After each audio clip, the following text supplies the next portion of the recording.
Lunar exploration का एक और चैप्टर इस हफ्ते एक ड्रामेटिक एंड पर पहुंच गया। जापान का प्राइवेट मून लैंडर अपना सफर पूरा नहीं कर पाया।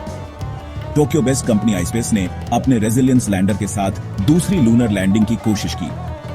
15 जनवरी 2025 को एक स्पेसएक्स फाल्कन 9 पर लॉन्च किया गया। इस मिशन का मकसद मारे फ्रिगोरिस रीजन में एडवांस्ड इंटरनेशनल पेलोड पहुंचाना था।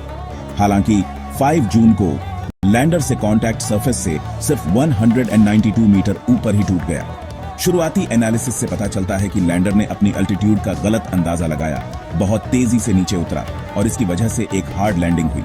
2023 में इसी तरह की घटना के बाद यह आईस्पेस की दूसरी फेल लूनर कोशिश थी। इस झटके के बावजूद इस मिशन को लूनर एक्सप्लोरेशन में प्राइवेट और इंटरनेशनल कोलैबोरेशन के लिए बहुत इंपॉर्टेंट माना जाता है। हर कोशिश से इंपॉर्टेंट सबक मिलते हैं, जिससे इंसानियत की लूनर एम्बिशन जिंदा रहती है।